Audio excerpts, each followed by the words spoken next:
I hope you enjoyed that episode of Women's Health Unplugged. My goal is to help you feel more confident about your health.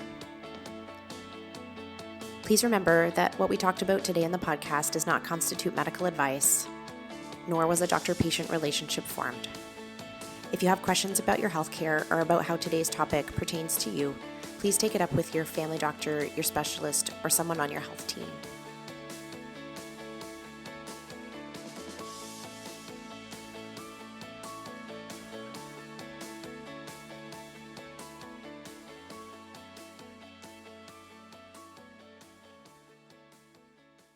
Welcome to another episode of Women's Health Unplugged. I have my good friend and colleague, Dr. Erin Ley, back with us today. Pretty soon since the last time you and I sat down together, Erin, to do a podcast. But I will say that muscle and protein podcast that we did maybe is one of the most listened to podcasts in the last 6 months. And it's ones that time and time again, my patients keep coming back and referencing as something that they've listened to, and it's totally changed their relationship with protein. I'm so happy that we're having this conversation again. Oh, I'm back. Can't get rid of me. We're back, and we are again Zooming from two different rooms in the same building, a la COVID. But today we're talking about something completely different. And it's interesting because I asked you what you wanted to spend some time on and focus on and do some creation for our patient base and you picked teens, which that was not what I was expecting you to say when I said you design something for us. You picked teens. So walk us through why teen menstrual health is something that's so important to you. So our women's health group, the Wild Collective, we spend the first 2 of 10 sessions talking about menstrual cycles and going through a woman who has regular menstruation through perimenopause, through menopause. And then we also spend an entire session talking about our anatomy. And I was just blown away by how little menstruators know about menstrual cycles and their genital anatomy. I was astonished. And then on reflection, I was like, oh no, that sounds about right. Because when I was a young person and not necessarily in a science physiology based career, I didn't know what was going on either. And these women who are in their 30s, 40s, 50s, who are in our Wild Collective groups, just kept coming back to I need to share this with my daughter, with my teen menstruator, with my preteen. This is information that I wish I had. And it took me the third running of the Wild Collective to be light bulb, light bulb. Why don't we gear information and the conversation towards our young menstruators who maybe even haven't had their first menstrual cycle yet? So it just really started from the lack of education to our 30 to 50-year-olds, and knowing that mothers tend to be the number one place where young menstruators go for information. So let's educate either the mums, but if the mums aren't feeling educated, let's go right to those 8, 9, 10, 11, 12, 13-year-olds. Yeah, that's so interesting because I had the same experience. And I think it wasn't until we had both done the Wild Collective session that was on female anatomy. And I was like, did your women know what vulva looked like? And you're like, no. And I was like, my also didn't know what vulva looked like. And so for those of you who have not been through our women's health program, that we go through sort of this, what a very normal, typical female genitalia looks like. We talk about all the realms of normal when it comes to female physiology, menstrual cycles, etc.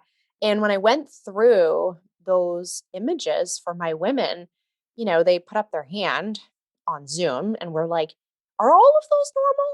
And it really sort of reminded me that if they didn't know that all of those things were normal, what did they think about themselves, right? They must have had no clue. And here they had been 40 years living in the same body and they didn't know if their anatomy was normal. Mm-hmm. Totally. It's your labia minora can go lower than your labia majora. Like, excuse me. Also, what's a labia minora? Right, right. Right. Right. Yeah. So even like the correct labeling, they didn't know. They didn't know Mhm. the position of their bladder against their vagina. They didn't know any of these pieces. And, it's not that surprising actually, because we do this education with women one on one all the time. But if we want to have that greater impact in women in menstrual health in general, we need to be having that conversation a lot earlier. The other thing that I think is so valuable here is how many symptoms start to show up in the teen years that can easily go undiagnosed if the parent or caregiver and the physician are not all on the same page for what is considered normal. We know this with endometriosis when we look at menstrual cramps, that we need to be mindful that teens may live through their cramps, or moms may normalize their cramps and say, well, I had cramps too, when really we should be educating more about what falls within that realm of healthy so that they know when they're starting to walk outside that. Mhm. Yeah. And I do think that looking at what a typical experience is and knowing how to track what the experience is, so we can look at, okay, well, the typical new menstruator may experience XYZ, but this is the trajectory over the subsequent 5 years. Are we hitting those milestones? Are we getting a more regular menstrual cycle after having it for a year? And taking mom's experience out of the picture, because I do think mom, or like whoever, like the female guardian is, we can implant our experience onto our young menstruator, just taking what our experience was as the norm and just being like, this is what's going to happen to you. And that's not an appropriate way to prep our young people for it. Because if you had like terrible menstrual cramps and you're telling your 7-year-old, oh, just you wait, like, is that how we want to have an introduction into period health? Or do we want to say, let's talk about your pain experience. Is it stopping you from playing sports? Do you need pain medication? How much pain medication? And just having an open conversation so we can know what the picture is, if it's changing, if it's getting worse, instead of just being like, well, you got your period, you're going to have cramps. Sucks to be That's a not, woman. sucks to be you, right? Yep. Mom went through it, you're going to go through it. And that's not how we should be approaching menstrual health of young people. That's missing the boat. Completely. And I think we can strive for not just better than the previous generation, but like a hell of a lot better than the previous generation. I think that's what needs to be the target. I even remember when I got my period that my mom was like, well, when I got my period, no one had ever talked to me about it. And I thought I was dying. And so we're going to have like 5-minute conversation about it. And that was like miles better than what her Yeah. experience was. But I don't Mhm. think we should hold that as the gold standard. Um, and I think that that's kind of the goal, right? Is that we want the future generation coming up to excel, to jump over all of us as far as their understanding of women's health and physiology. Maybe not repeat some of the, I'll say in air quotes, mistakes that we've made previous generations, where we maybe slap the oral contraceptive pill onto many, many female or hormonal problems. So walk us through like what should parents be having conversations about with their young menstruator? Like what should they be knowing before they go into this conversation with them? Yeah. I think starting the conversation earlier than you anticipate you need to have the conversation is ideal. Like painting the landscape of what a period is before the first period actually improves young menstruators' experience with having a menstrual cycle. And we know those formative years around first period can actually shape and transform your views on your menstrual cycle for years to come. So, really setting the stage earlier than anticipated. If you're like waiting to have the talk with young menstruator for when they get their first period, I think we should rewind and like go even earlier, right? Like you don't need to wait until they have their first period to be like, let's start learning about what this is, right? Like we can start talking about it sooner. And even like I would say, I think it would be important to talk about it before first period. And some first periods are as early as 8 or 9 years. So talking about it sooner than you think is important, step one.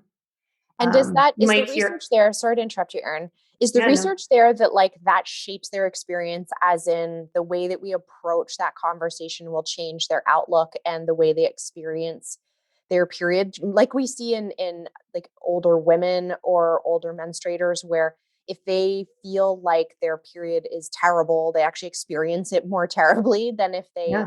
see it as a vital sign and they see it as something more positive. Is that what you mean? hmm Their outlook on their menstrual cycle. So even like why it's there, the importance of it, looking at it without a thought of shame or this is a nuisance. And when you think of something in that light, your experience of it is going to be crappier. That's the medical term. More crappy. And it shapes that experience and that outlook for potentially years to come. And it's all about, they've, deduced that it's about feeling prepared, that preparedness sensation of you not getting your first bleed and not knowing what it is and thinking that you're dying, right? That's not you being prepared. And of course, the definition of preparedness is changing all over. But I think the conversation about it, knowing what a period is, knowing that it's not just about like buying pads and tampons, there's got to be more to period education than this is a pad and this is a tampon. Mhm. I feel like I'm really excited about this and I don't remember what your original question was. I asked like what parents need to Oh, what know, parents or need like to know. if you wanted to educate the parents around the Right. value of why this is an important conversation. Like what do we know in the research around why this is an important conversation to have with Yeah. teens? So you answered it, even though Oh, you good. forgot what the question was.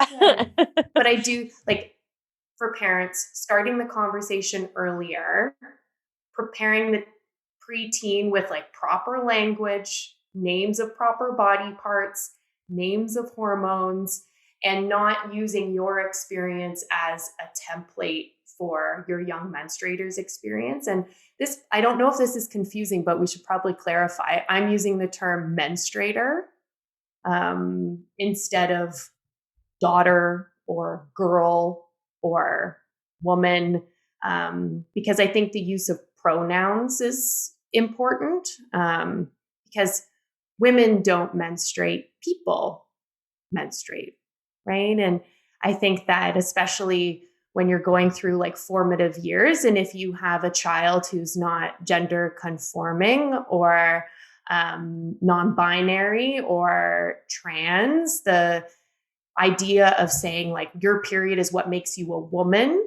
can be quite isolating and to an already very confusing, seemingly isolating time. So we use the term menstruate as opposed to, and I catch myself sometimes, of course, like accidentally saying your daughter or you're like a girl, but technically we're talking about menstruators. And I think that's an important thing to zoom out on and try to look for resources that are very inclusive, because of course you can have a trans kid that menstruates but does not identify as girl, woman, she, her. So if you're confused by the term menstruator, that's why we're saying the term menstruator.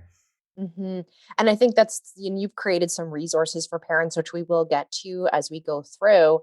I think even that, attention to that detail actually speaks volumes to the attention to all the details that you've put in these resources for parents. Like, I actually don't think you've left no stone unturned, including how accessible the information is to parents for all young people who may be experiencing a menstrual cycle. I mean, also, I think the conversation probably should be opened up to discuss these things with all young teens, right? Like with all teens, imagine what would happen if male identifying kids also understood what was going on as far as menstrual health goes. Totally.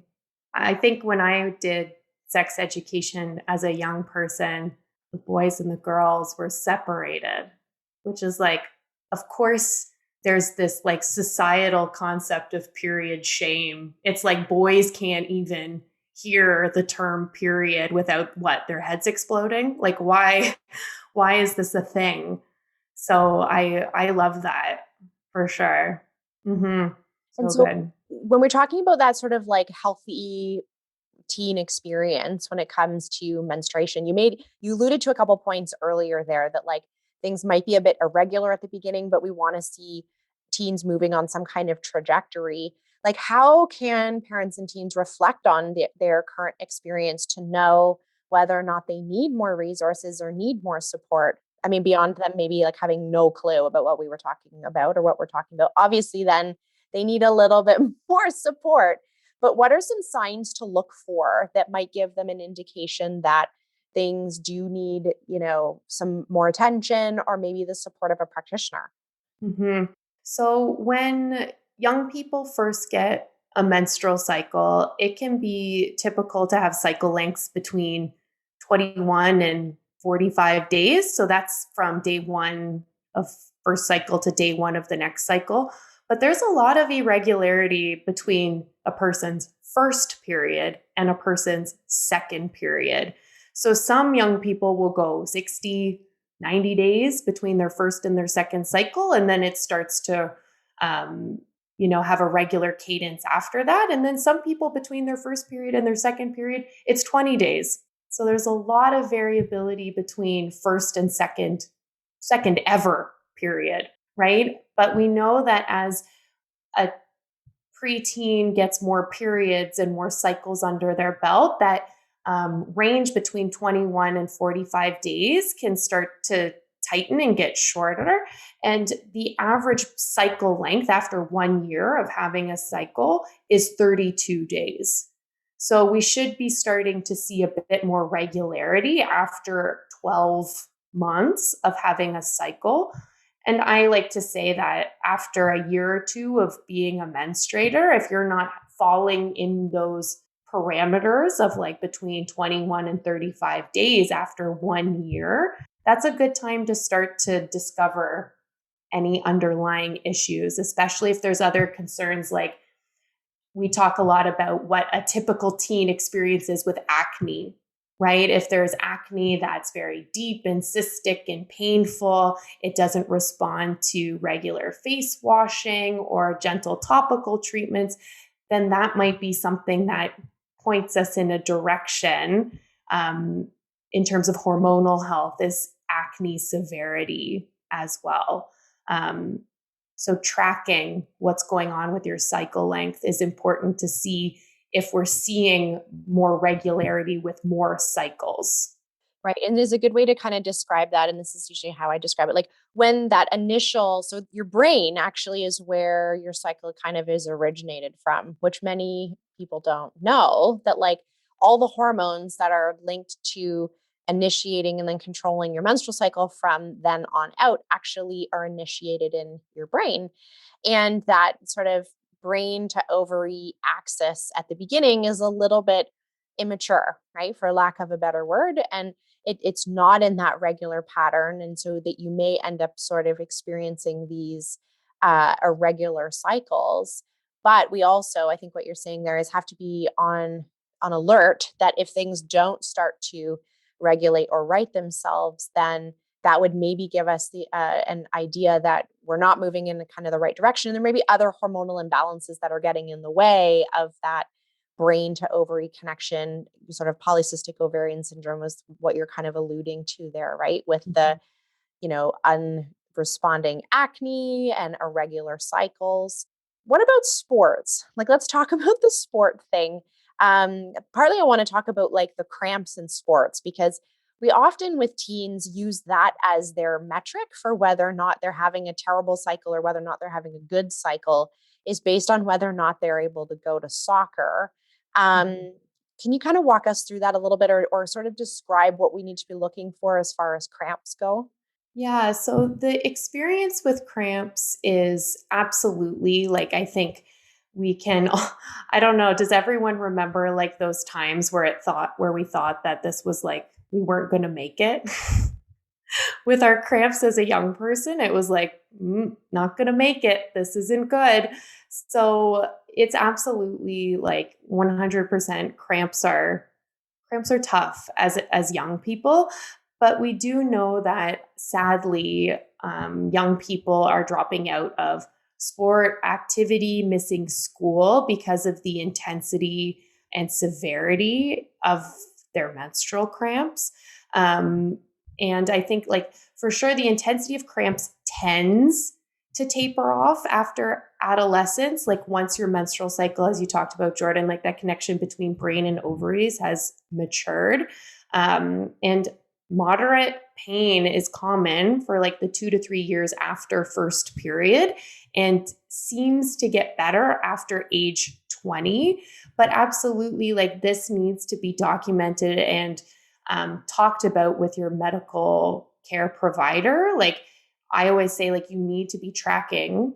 If you're using pain medication, you need to be tracking it because this is something that's commonly overlooked, and our threshold for what's normal has been quite high. Like, it's normal you taking like 10 ibuprofen a cycle to manage your pain. Like, that's not appropriate. So you might have something else going on instead of like standard cramps. And female pain is often overlooked compared to like male presenting pain.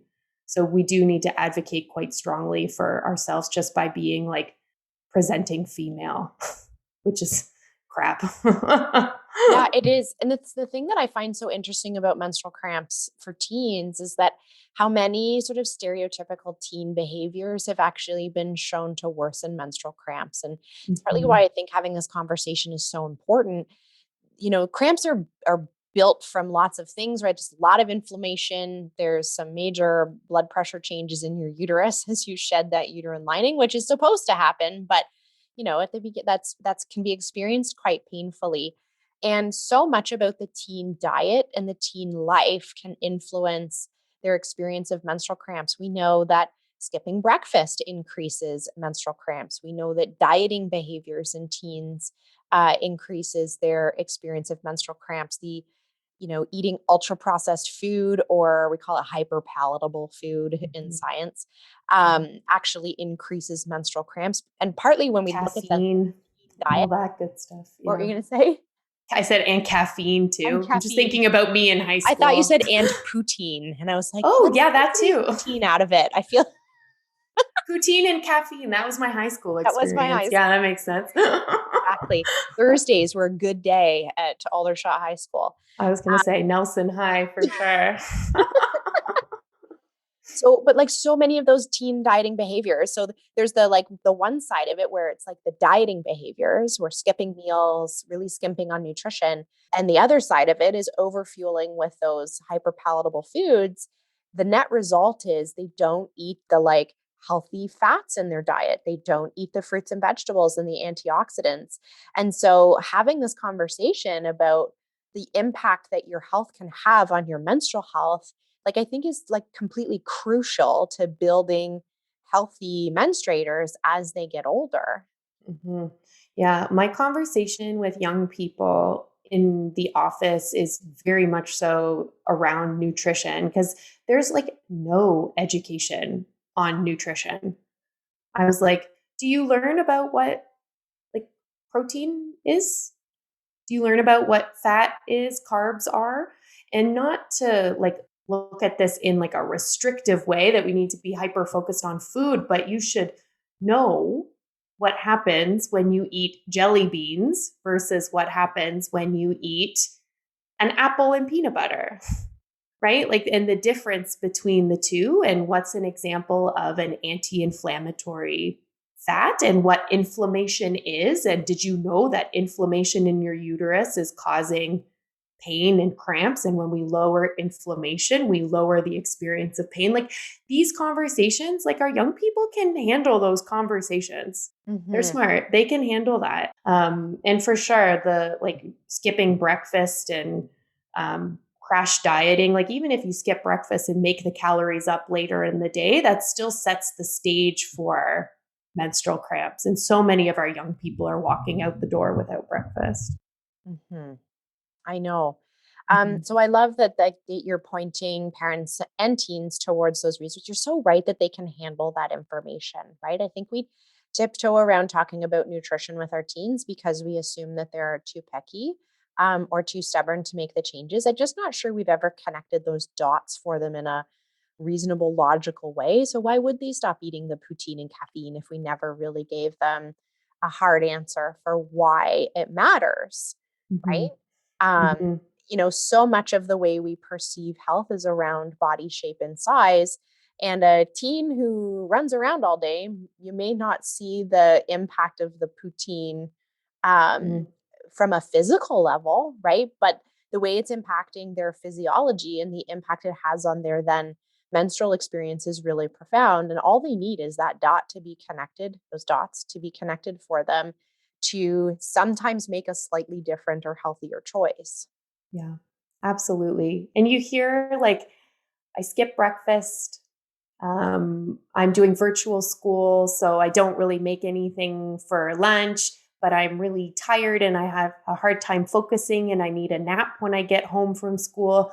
Like sometimes you just need that like bigger perspective of like, oh, you're not really eating anything between the hours of 7 in the morning when you wake up. Then you're doing, intense schoolwork, which takes brain power. And then you're eating a whole bag of chips when you get home. Like, yeah, it makes sense. That adds up.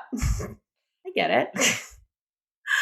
Right? So if we just like paint that picture and approaching nutrition in a way that's like, we're not talking about like tea detoxes. I always talk about like having literacy when it comes to social media and what proper nutrition looks like and what macros are. And carbs, fats, and proteins exist because all three are important. And if anyone tells you to cut one of them out, you need to stop listening to them immediately. And just having someone there to tell you that food's not bad. There's no such thing as good food and bad food. I had a great time over Easter eating all of the treats, but it's important to know that we are what we repeatedly do. And our relationship with food is important.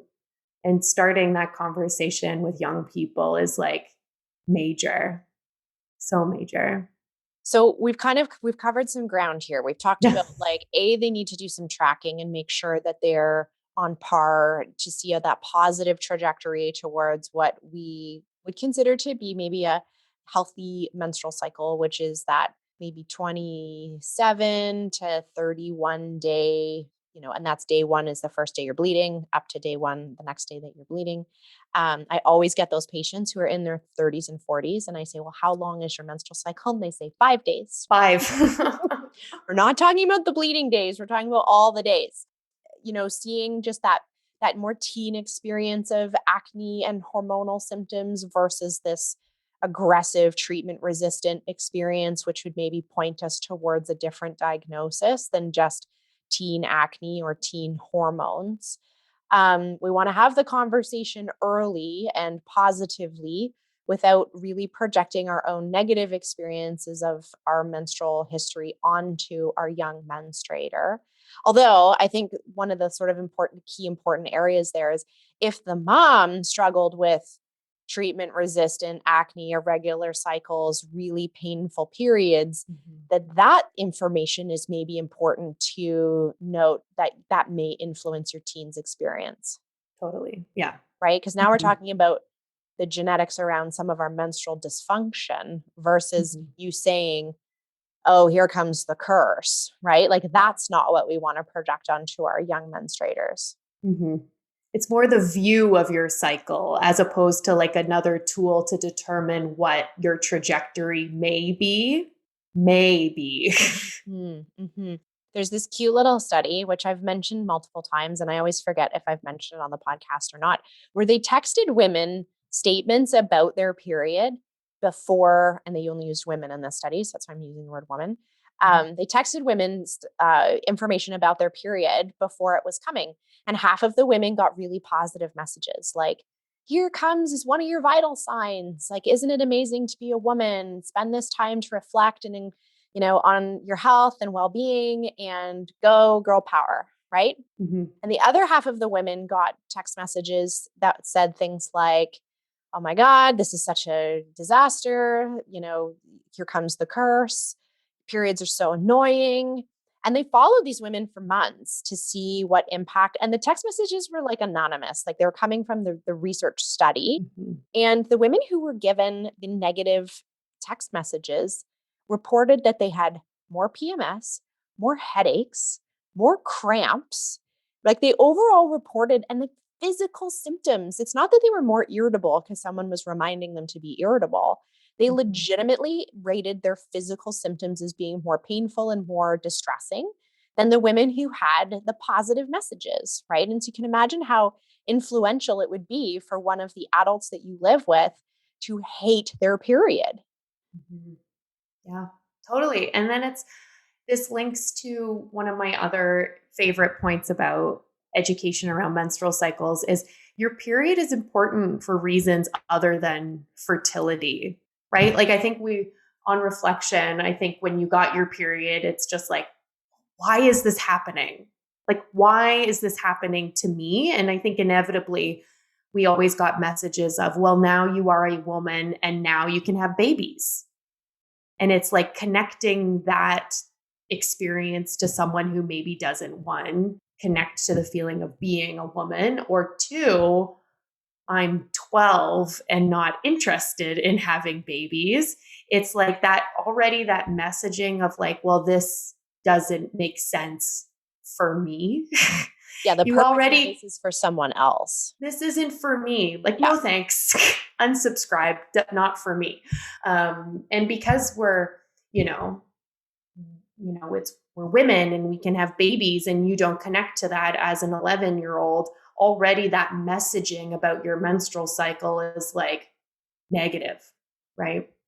So it's impossible to separate the conversation between menstruation and fertility. And I do think that that's a part of the conversation, but it's an aspect of menstruation. And I don't think it should be reduced to fertility only, right? Especially for our young people. Periods and menstruation are important for so many aspects. It's important for, your bones and your muscles and your mood and your skin and your performance in sports and being creative and learning a musical instrument.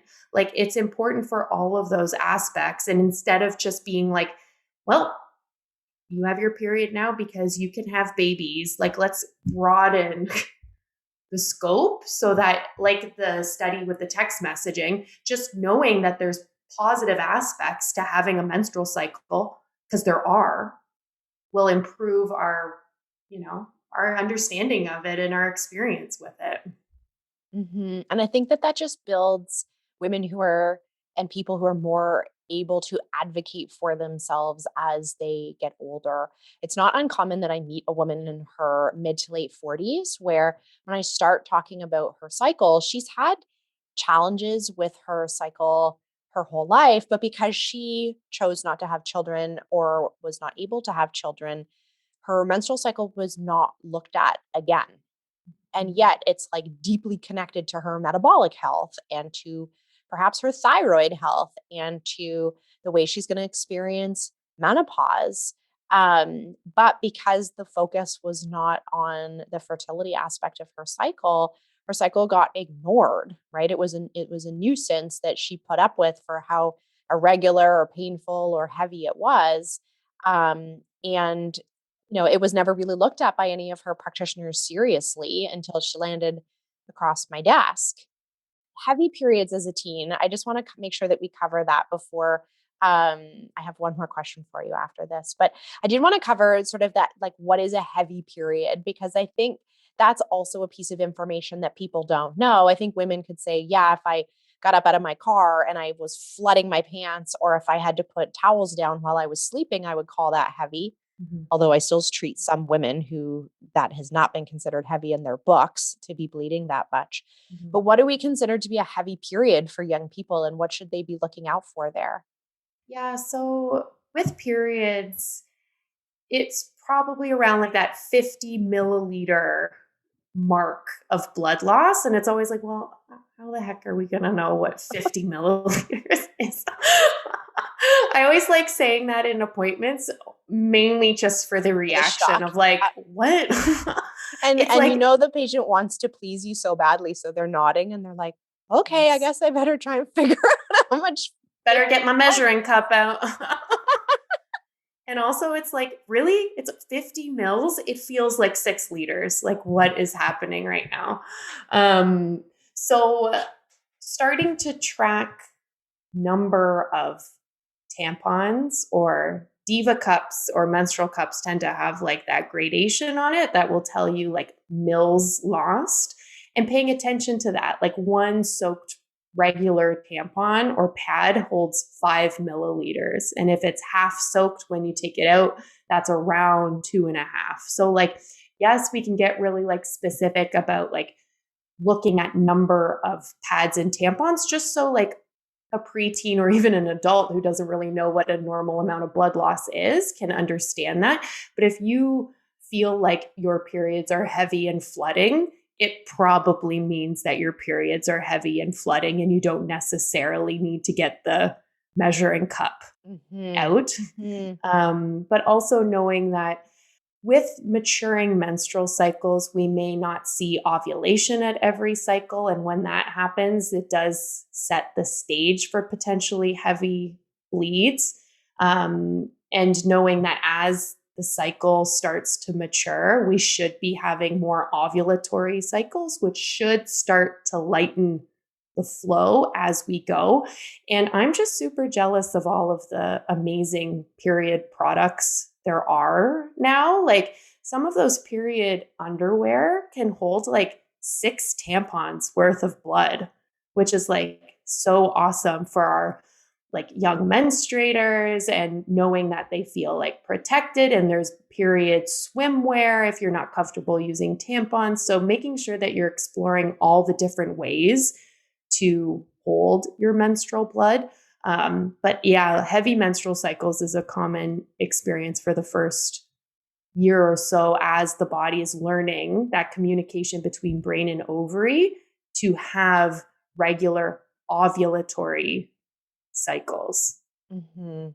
Part of why I want to point this out is that it's not uncommon for us to work with young competitive athletes who one of their primary concerns with their menstrual cycle is the heaviness of it. And so I want parents and teens to be mindful of energy availability for young people, right? So we'll paint the picture: the competitive gymnast who skips breakfast, eats a Baby Bell cheese for lunch, maybe has poutine on Thursdays, and is picky, and so doesn't eat a lot of dinner and trains 2.5 hours 5 days a week for gymnastics, right? Mhm. So what that young person has done has created what we call like low energy availability, meaning that they don't eat a lot, or they have periods of time where they eat less, but then maybe periods where they catch up, but their output of energy is really high. And this is a common cause of those anovulatory cycles, or to keep that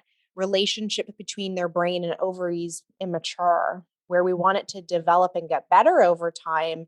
Our young competitive athletes have that potential, especially if their calories in versus their energy expenditure is not satisfied, right?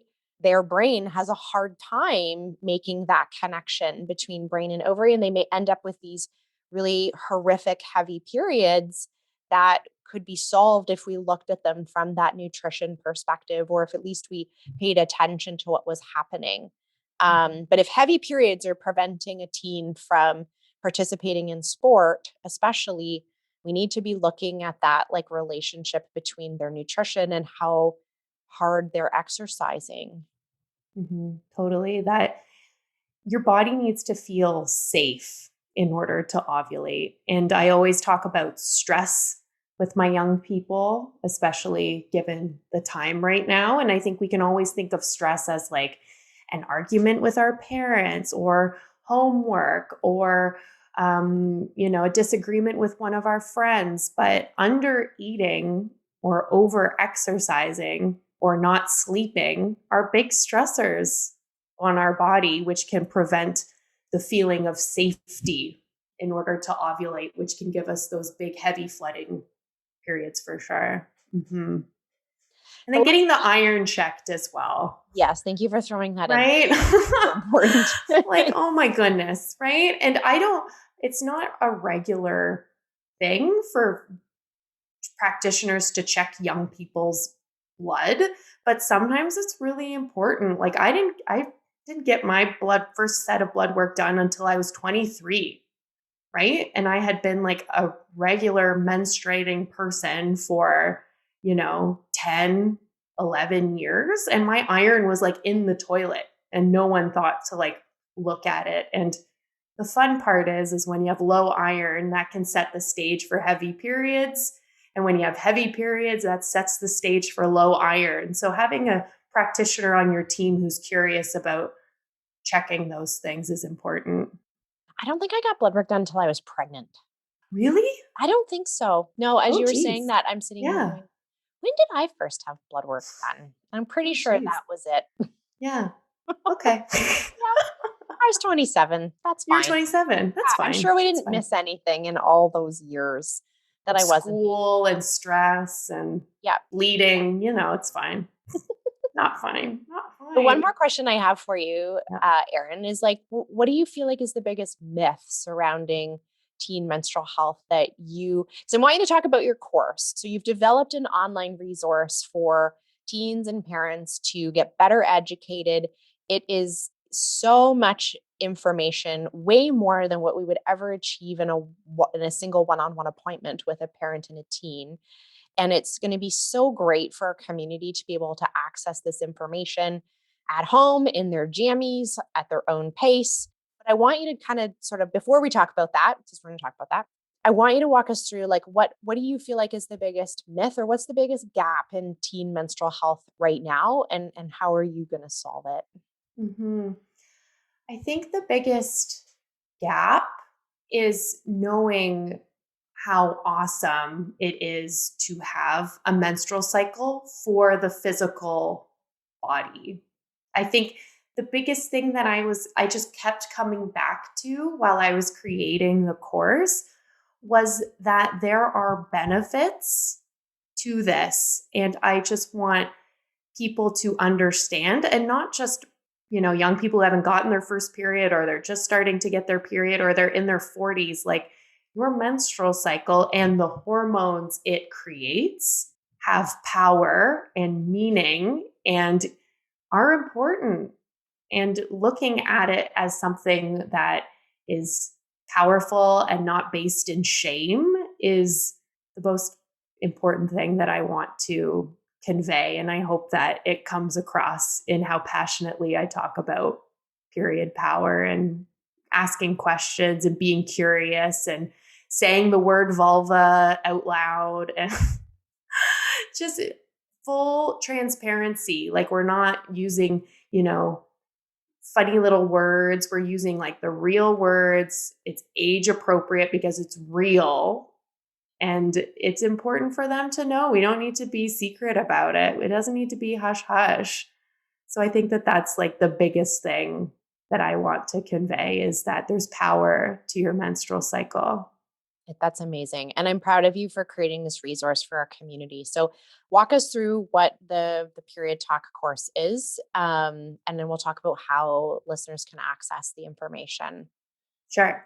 So it's 5 modules, and the modules range from working with your period to when things kind of go sideways to nutrition to how stress and sleep and movement come into the picture. So there's 5 modules spread out over 5 days. There's slides and neat my face and me talking about the slides being recorded. So you get to hear my voice and see my face. But everything's pre-recorded. So you can press play. If you want to go have some lunch, you can press pause, go eat your lunch, come on back. If you're busy one day, you don't have to watch that video that day. I love the idea of it being pre-recorded, and as you said, you can like sit in your jammies and have a cup of tea and watch it. So that's sort of the layout of it, is pre-recorded videos with slides, and accompanying that is I created a 60-page workbook that has review pages, recipes, checklists, all the good stuff in there, and action items as well. So instead of just being like a course where I spew information at you, there's take home items that you can actually put into action to make periods better and more enjoyable, and just live in your fierce awesomeness with those action items. So that's the PDF workbook that you can either print out or keep digital, which I think a lot of young people will do. They don't have a printer. I know. Do people not have printers anymore? Using the internet and the Zoom and Zoom. such. We're on the Zoom right now. We're on the Zoom. And then there's also an opportunity to send me anonymous questions, which I will be recording the answers in video form. And then everyone gets to enjoy the answers to the question. So it's all anonymous. But then the nice part is, if you are wondering, why are my poops really weird when I'm on my period? And then I get to answer it. And if you have that question, 99.9% of every other young person has the same question. So we all get to have the answer. So that's the Ask Me Anything. And I've heard it all. So ask me anything. I love what you've done with this program, Erin, and partly because it's removing some of the barriers to accessing this kind of care. We know when we work with the parents of these young teens that they're always questioning the value of dragging their teen to an appointment, stuffing them in a chair across from us, and making them talk about their menstrual cycle to us, right? There's always that concern that if that's their first exposure to having this conversation, is it really going to give them the outcome they want? Is it a good use of their resources for them to spend the money and the time in order to do that? And I think what the course does, it actually breaks down a lot of those barriers. So first of all, it makes that first contact and having the conversation safe and at home and together. And so they're learning together, right? And it's like the parent and the teen has the opportunity to connect on this topic together, but you're not doing it in person where we say, "Well, tell us about your menstrual blood," right? Like it removes that barrier of the embarrassment factor, but it also allows them to access hours of contact with you for a fraction of the cost of what it normally would be for one-on-one care. And what you and I have learned over the last few years, especially with introducing our women's health program, is that everyone has the same questions. And so we might as well stuff y'all in the same room and answer them at the same time. That's what this program is allowing you to do. It's reaching more people to have the same conversation. It's evidence-based, meaning that you're not going to, like, if you look on Google for information, you can find websites that say the sky is purple. This is like medical grade information about teen menstrual health that is going to give the parents and the teens a massive leg up in the way they sort of cruise through these years together. So I'm so grateful that you've put it together for our community and for all of our listeners, because you don't need to be a patient to connect with us through this program, which is amazing. I've got the information that I want to share with the group around how to connect with you in the course, but do you want to leave us with some final lasting words? I tried to just remember what you said about like fierce period awesomeness, and I immediately forgot what you said, but whatever that was, I want you to repeat it. Thank goodness we're recording this. Because I was going to say, maybe I don't remember what I said. But my hope is that this topic of menstruation will just continue to go down the road of not feeling taboo. And I want it to be like regular vernacular in homes, right? Like I just want it to be part of like the daily experience. And the more you notice your menstrual cycle and the more you track it and the more you have a conversation with, between mom and menstruator, like even through viewing the course together, like opening up avenues of conversation, the more we do that, the more that like that young person who did the course will talk to their friend about it and it will just spread like wildfire. And I hope that the future of period positivity will begin with you and your young menstruator, because I do think that we are so powerful. And imagine how powerful we could be if we were allowed to exist like for real and not be like undercover all the time.